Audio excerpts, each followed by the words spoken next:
In summer 2013, the Team Fortress 2 team were detailing how the new auto-approving cosmetic system would be implemented, the Gold Star system. The summer 2013 event, an update more pivotal to TF2 than many remember it for, removed those item sets, added process and stand-in, got rid of a lot of Sentry Mac exploits, balanced a bunch of weapons, and most importantly, hats. The many cosmetics were shipped in 8 different colored 2013 coolers. Red, orange, yellow, green, aqua, blue, brown, and black. My 2 favorite cosmetics, the Federal Casemaker and Grey brands, shipped in the red cooler. Now the year is 2019 and I decided to embark on a quest, to roam the lands of Team Fortress 2 community servers, on a quest to find traders who possess these coolers and acquire each of them. Here are the rules! I have to engage in the server and record what happens rather than just sitting in spawn and trading the entire time. I can do pretty much about 1 trade per place. I can only get 1 off the Steam Community Market. I must get 1 of each. Duplicates don't count, but I can get them. I can't open them. And I'm not counting that 2011 cooler. And I have to stay the same class with the entire time with the same primary weapon. Luckily for me, I already have the red one, so that's checked off the list already. I decided to use my 1 free internet cooler immediately on the orange one, which I bought off the community market to be shipped to myself.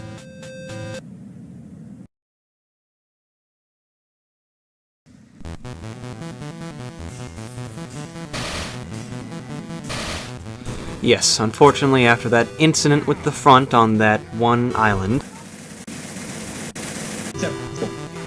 all of us were at large, and I was captured and thrown into prison with nothing but my PlayStation Portable and Sega 32X to hold me over.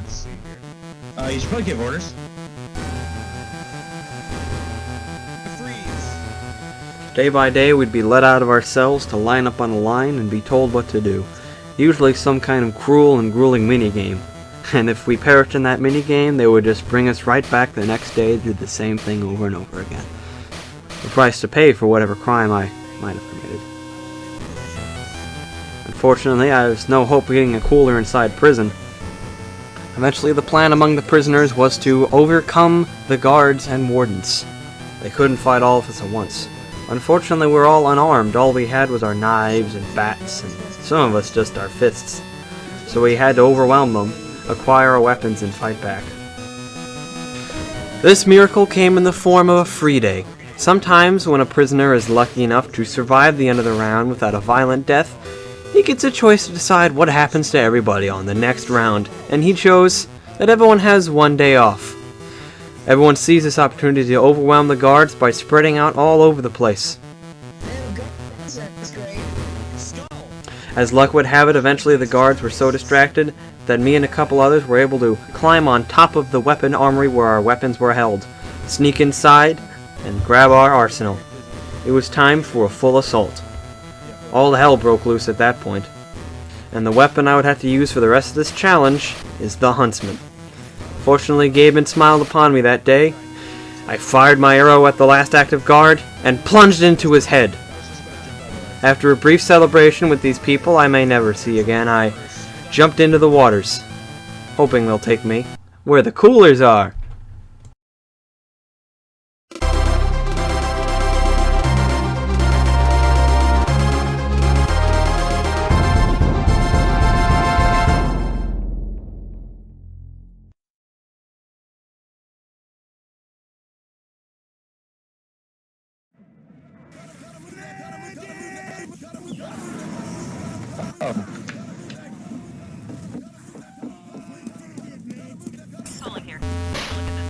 As soon as I dried myself off, I began asking around for the coolers in Trade NGS, a haven for traders from all over the world in one specific part of America. Not too long after that, I encountered a friendly demo man who was happy to show me the way back to spawn.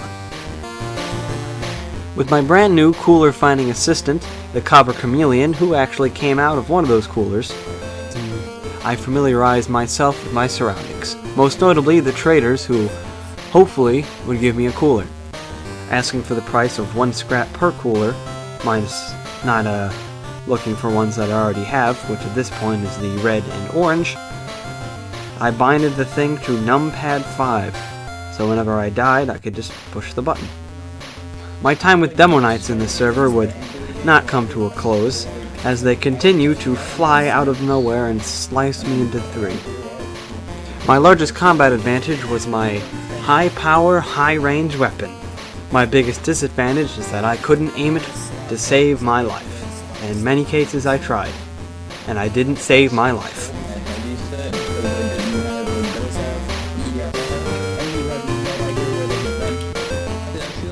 At one point I tried to taunt kill a Demo Knight that was running at me like a charging bull, but I was simply a moment too late, and I was on the floor before my arrow was in his chest. About an hour later, some traders finally heeded my call. They were ready to trade me some coolers. The first, Ruby does not exist, gave me 2 yellow and 2 blue coolers. Fortunately, I only need 1 of each to count towards these, but I bought them anyway. Maybe I'll get an unusual out of them one day. Who knows?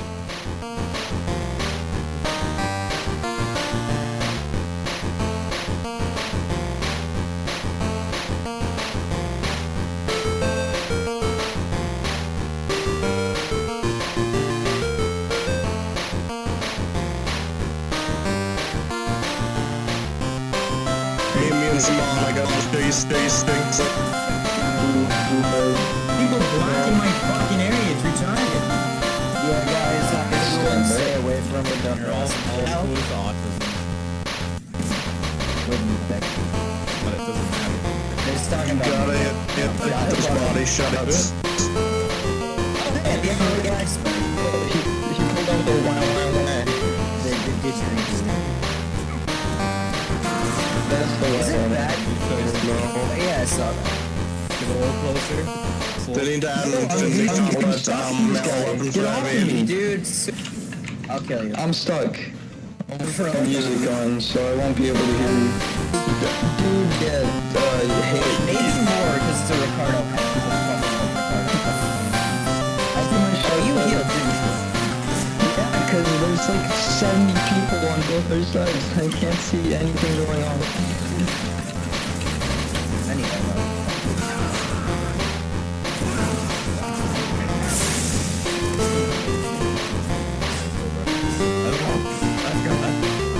That could have been such an easy kill. The next person I encountered, named Boosty, actually had all the other coolers I needed except the brown one, but only one of them he had were tradable, and that was the black cooler. I took what I could get at the moment and gave him the refined metal that I offered for that black cooler. Sad that my search would not end here.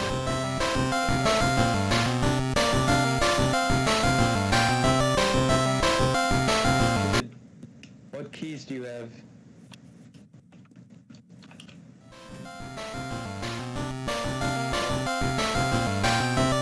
My work here done, I climbed into the vents to find another trade server, and hopefully, another cooler.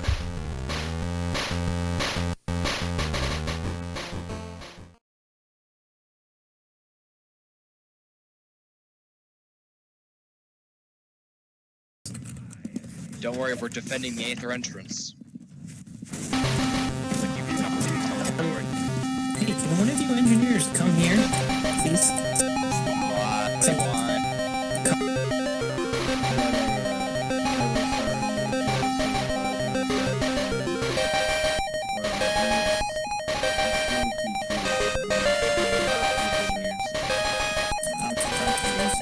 I soon found myself in a Minecraft server, with the Reds holed up in the Aether with sentry guns on the roof, and the Blues, maybe out of some primitive desire, pushing forward to take the Aether. Maybe they wanted to take it back, but who knows. I immediately started inquiring about the coolers. Just for the sake of fun, I decided to join the firefight. While the Reds had a powerful sentry base on top of the roof inside the Aether, the Blues had an equally powerful one in the entrance to the Aether, so it was a bit of a stalemate. Until some outliers went in and out, everyone just stood still and stared. It's like the Cold War all over again. The fights were slowly spreading until you couldn't leave the spawn without being attacked, burned, or shot at. It was crazy. Nobody wanted anybody to step foot near the Aether, and nobody knows why, because there's really nothing in the Aether to fight for, except for the Aether itself. Soon, Steve the Red Spy inquired about trading a cooler. After a bit of a mishap confusing the blue and aqua coolers, the aqua cooler was in my hands.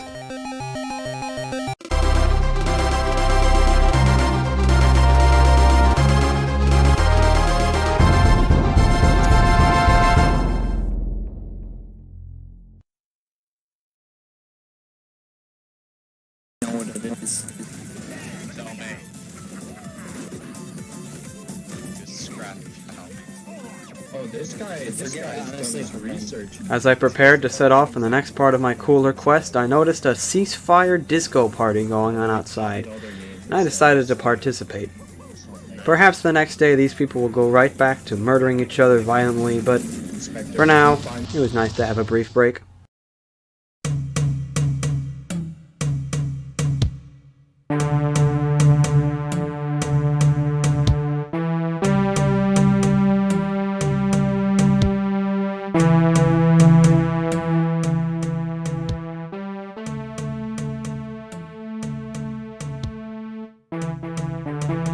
Just like that mystical summer in 2013 that seems like it was so long ago, the summer of 2019 brought a brand new cosmetic case.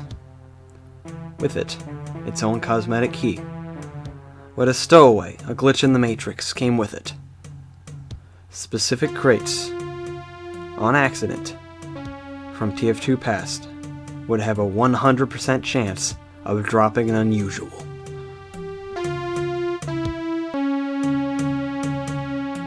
So while I continued to venture forth in search of a cooler, the trading community was in shambles.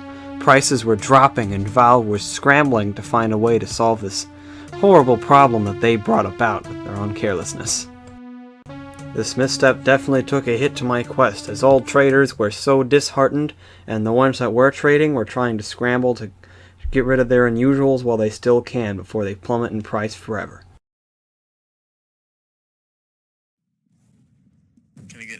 Can I have everyone put quack in the chat, please?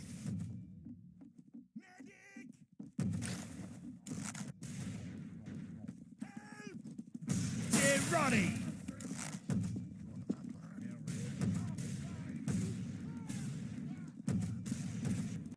One day on my nomadic cooler journey, I woke up, packed up my 32X, and left for another day of hunting.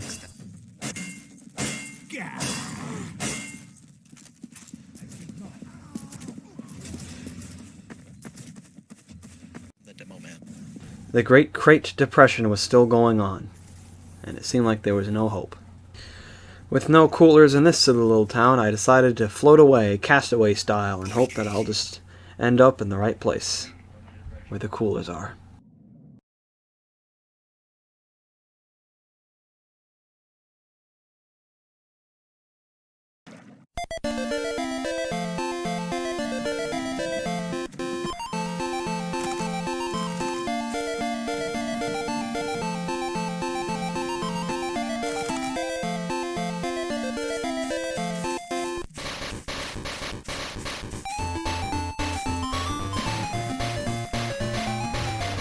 The next trade map I found myself in was, well, based on Legend of Zelda: The Ocarina of Time. A blessing due to the gorgeous landscape, and a curse because it's very large, very open, and at this point, very abandoned. I search around for anyone who might have the faintest idea of where I can get a cooler.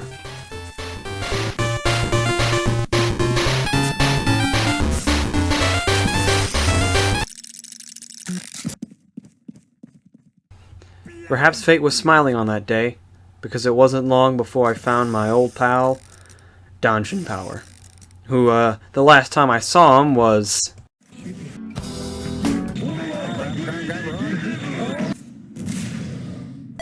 Of course, the status of old pal would be a little shaky after such an event, but Dungeon agreed to help me on my cooler quest, an offer I gladly accepted. After all, out of all the people I've seen after that incident, he's the one I trust the most. Probably because he's the only one I've seen. In spite of any murder-based trust issues I might have, he gladly gave me his brown summer 2013 cooler, which I gladly accepted. Which of course means there's only one cooler left. The green one.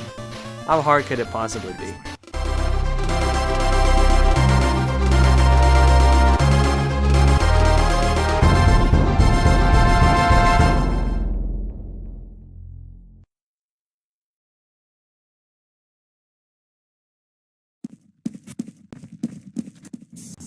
As Dungeon Power and I traveled, we came across a strange abandoned King of the Hill map. There wasn't much to do here, so we decided to take a short break and fight each other for a little while, just to pass the time. That was until we captured the points.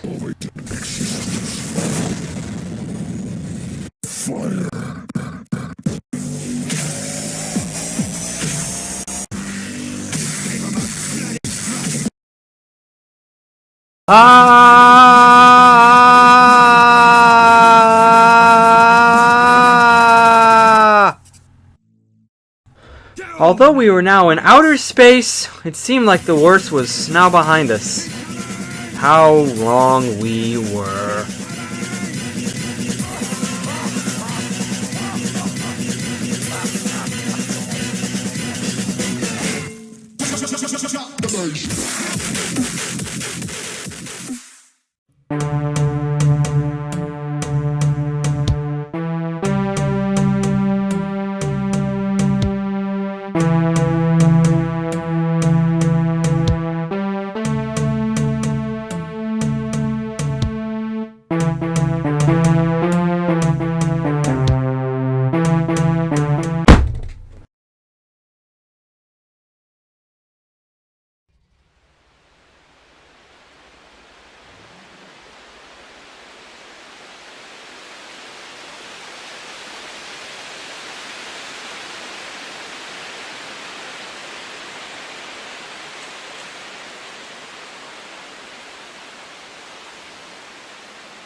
A spy!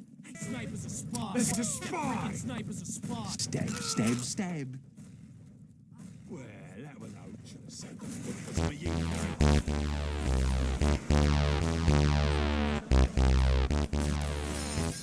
Stab, stab, stab. After hurtling down from the heavens and crash landing in Trade Plaza, I begun the biggest dry period in this entire challenge. It seemed like no matter where I went, nobody had that last green cooler I needed. I checked inventories, asked traders, I increased my price. I encountered sentry nest and sniper and made enemy and ally and ally. But after my separation from Dungeon Power, wherever he is now, I guess bad luck just came with it. In Trade Portal Skyle, I managed to get some pretty good taunt kills. After a medic went through the teleporter at just the right time and put me back in my place. Then that was the end of that.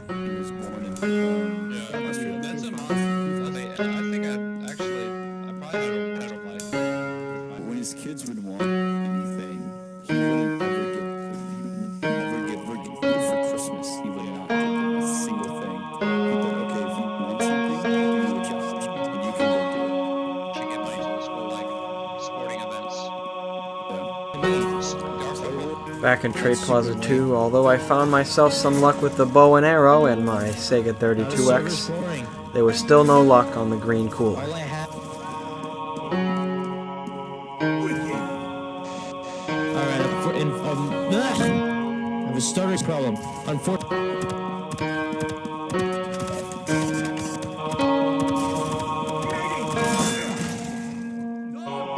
Appreciate it, mate. Need some help here?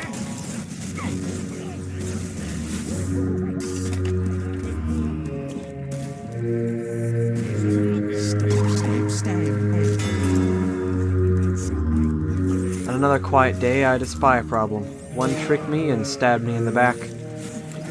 The other, well, he just shot me in the front. I was reunited with an old friend named Lolicious, but he had no coolers. I traveled to even a different portal server, but they had no coolers. They did have a sniper. I traveled to a Minecraft server where there was war, but no coolers. No coolers, no coolers. Server after server. Server after server. Server after server.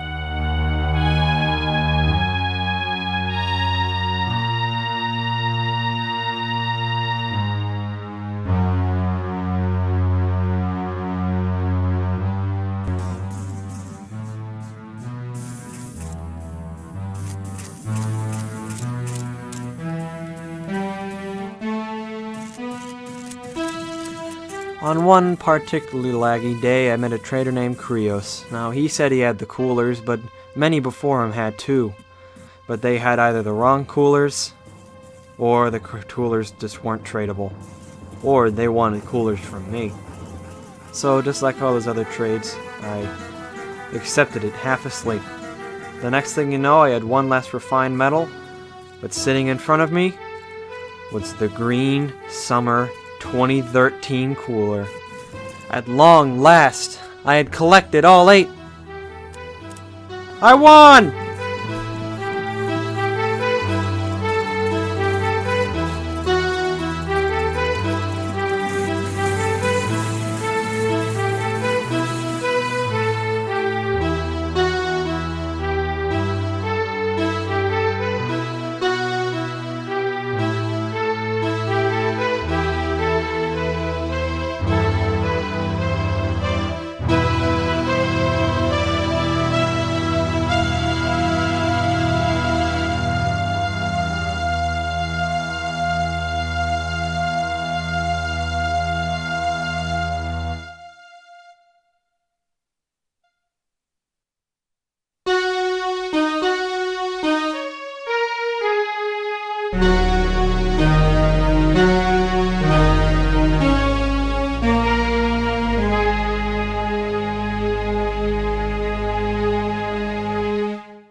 I embarked on this quest because I wanted to have some kind of goal to do before the end of the summer inside of Team Fortress 2, and because the Federal Casemaker and Grey Bands are my favorite cosmetics, and they both came out in that same update.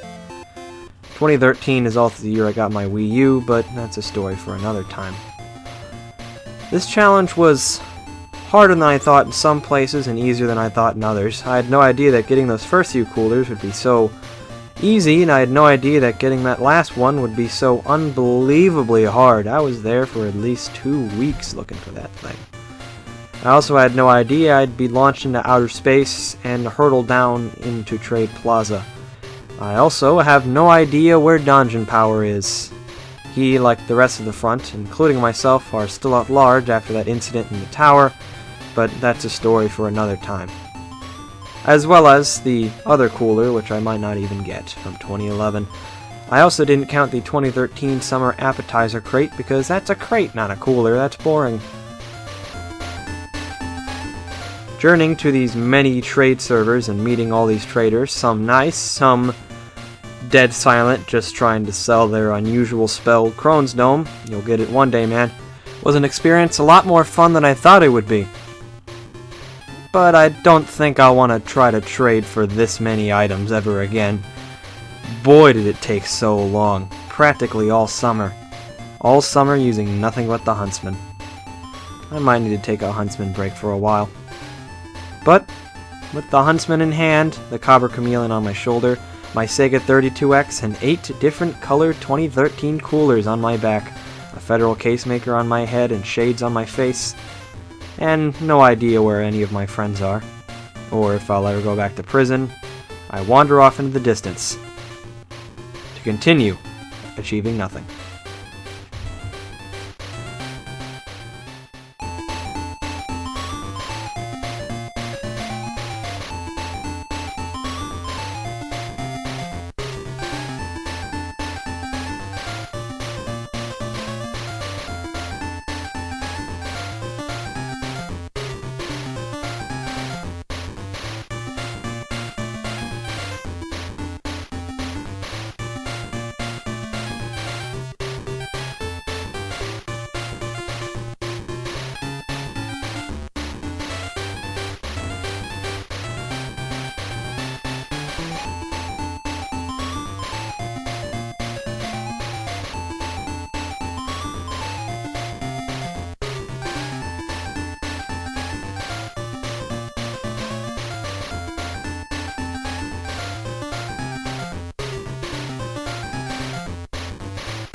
Hello, sir.